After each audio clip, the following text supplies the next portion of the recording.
সোনাম ওয়াংচু টানা 21 দিন ধরে অনশন করছেন এবং আজকে দেখা গেছে যে তাকে জোরপূর্বক তুলে নিয়ে যাওয়া হয়েছে। যারা আন্দোলনরত ছাত্র ছিলেন তাদের উপরে লাঠিচার্জ করা হচ্ছে, কি বলবেন? এটাই হচ্ছে যে একটা ফ্যাসিস্ট গভর্নমেন্টের চরিত্র। সরকারের মাথাটা যখন ফ্যাসিবাদের মাথা হয়, নয়া ফ্যাসিবাদের মাথা হয়, তখন তার চরিত্র এইভাবেই উন্মোচিত হয়। 21 দিন ধরে সোনাম ওয়াংচুক অনশন করেছে। এই সংবিধানে যেভাবে দেশকে গড়বার কথা লেখা আছে সেই রকম একটা দেশ গড়বার জন্য সোনাম ওয়াংচুক 21 দিন ধরে অনশন করছে এই দেশের ছাত্রছাত্রীরা যাতে একটা ট্রান্সপারেন্ট শিক্ষা ব্যবস্থা পায়, এই দেশের ছাত্রছাত্রীরা যাতে তাদের বাবা মায়েদের কষ্টার্জিত টাকা পয়সা সেগুলো যাতে চোরেদের পকেটে না চলে যায়, এই দেশের ছেলে মেয়েরা যাতে লেখাপড়ার গ্যারেন্টি পায়, তার জন্য সোনাম ওয়াংচুক 21 দিন ধরে অনশন করছে। যাতে ডাক্তারি প্রবেশিকা পরীক্ষা দেওয়ার জন্য 1 বছর ধরে ব্যাপক কষ্ট ব্যাপক পরিশ্রম করবার পরে তাদের এই জায়গার সম্মুখীন না হতে হয় যে ধর্মেন্দ্র প্রধানের মতো দুর্নীতিবাজ শিক্ষামন্ত্রীদের জন্য পরীক্ষার আগের দিন প্রশ্নপত্র লিক হয়ে গেল।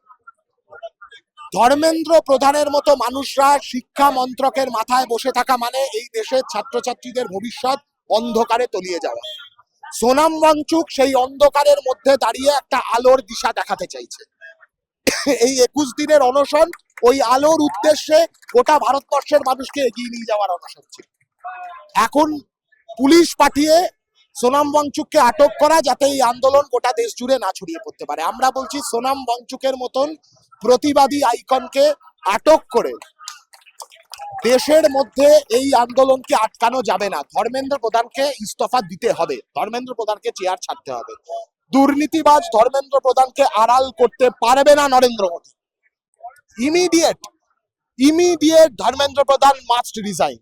যতক্ষণ না ধর্মেন্দ্র প্রধান রিজাইন করছে গোটা ভারতবর্ষ জুড়ে প্রতিটা ক্যাম্পাসে প্রতিটি ছাত্রছাত্রীর মধ্যে থেকে সোনাম ওয়াংচুকের এই আওয়াজ, সেই আওয়াজ উঠে আসবে।